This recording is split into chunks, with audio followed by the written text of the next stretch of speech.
आप देख रहे हैं यूपी सुपरफास्ट न्यूज, सच के साथ। चैनल को लाइक और सब्सक्राइब जरूर करें।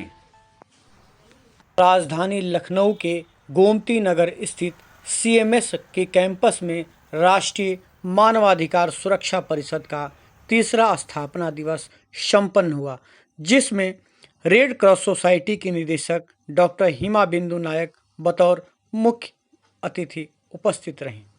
और अपने साथियों की ओर से आप सबको धन्यवाद देता हूं और ये प्रार्थना करता हूं कि इसी प्रकार से हमारी राष्ट्रीय मानवाधिकार सुरक्षा परिषद बढ़ती रहे, उन्नति और प्रगति हो और हम सब आगे बढ़े।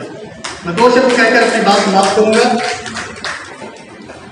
यूं तो तिरंगे को सभी सर झुकाते हैं, यूं तो तिरंगे को सभी सर झुकाते हैं, लेकिन हम सैनिक हैं, या तिरंगा फहरा कर आते हैं या तिरंगे में लिपट कर आते हैं। आज के इस स्थापना दिवस के अवसर पर प्रबुद्ध जनों का भी सम्मान किया गया।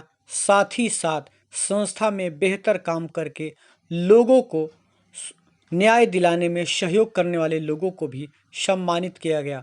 संस्था के राष्ट्रीय अध्यक्ष ने पूरे प्रदेश से आए हुए प्रतिनिधियों का आभार प्रकट किया और मीडिया से बात करते हुए बताया कि हमारे संस्था में सभी लोगों का अपार सहयोग मिल रहा है। तीसरा स्थापना दिवस है, इस अवसर पर क्या करेंगे? देखिए, आज राष्ट्रीय मानवाधिकार सुरक्षा परिषद का तृतीय स्थापना दिवस मनाया जा रहा है।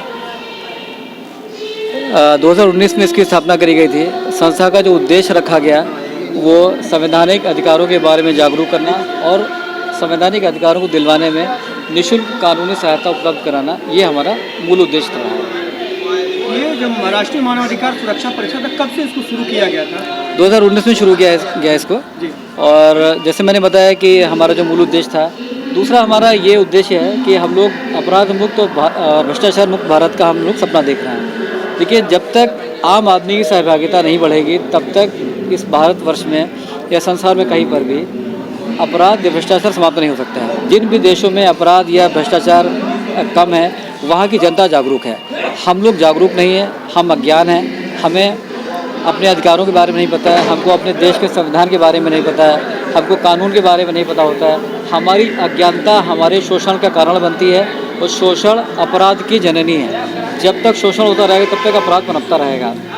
तो हम लोग क्या कर रहे हैं, जागरूक कर रहे हैं। इसका मतलब हम लोग आपको बेसिक तौर पर मूलभूत तरीके से आपको मजबूत बना रहे हैं और हम लोग इसी दिशा में क्या कर रहे हैं, आम लोगों की सहभागिता बढ़ाने के लिए एक वीरता पुरस्कार हम लोग चला रहे हैं। इस वीरता पुरस्कार में हम लोग क्या करते हैं कि जिस भी व्यक्ति ने अपनी जान जोखिम में डाली है देश की रक्षा करने के लिए, कानून की रक्षा करने के लिए, संविधान की रक्षा करने के लिए, अपने जान माल की रक्षा करने के लिए, किसी व्यक्ति की जान की रक्षा करने के लिए, अपराधी को पकड़वाने के लिए या किसी अपराध को रुकवाने के लिए अपनी जान जोखिम में डाली है, ऐसे सभी व्यक्तियों को हम लोग वीरता पुरस्कार से सम्मानित करते हैं। वीरता पुरस्कार में हम लोग क्या करते हैं कि उस व्यक्ति को 2100 रुपये का नगद पुरस्कार देते हैं, एक प्रशस्ति पत्र दे देते हैं और एक अंगवस्त्र देते हैं। और ये जो हमारा पुरस्कार है वो स्थानीय थानेदार के हाथ से हम दिलवाते हैं।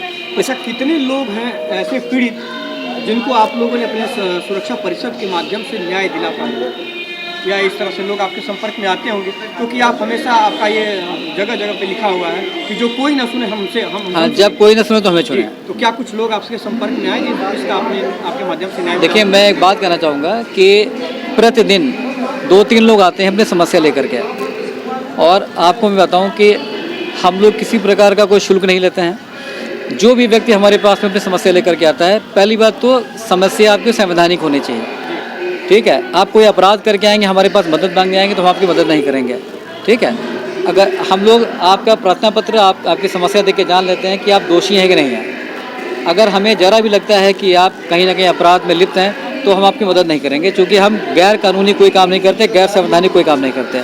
हाँ, यदि आप पीड़ित हैं, आपका शोषण कहीं पर हुआ है, आपकी पुलिस में सुनवाई नहीं हो रही है, आपका कोई व्यक्ति शोषण कर रहा है, तो हम उसके लिए पूरी आवाज़ उठाते हैं और उसके लिए संविधान से पूरी शिद्दत के साथ में बात करते हैं। आपके लिए हम FIR दर्ज कराएंगे, हम अधिकारियों से बात करेंगे और ईश्वर की कृपा है कि अधिकारी हमारी बात सुन भी लेते हैं और मान भी लेते हैं, क्योंकि हम अपनी बात को सही तरह से रखते हैं। थैंक यू, धन्यवाद।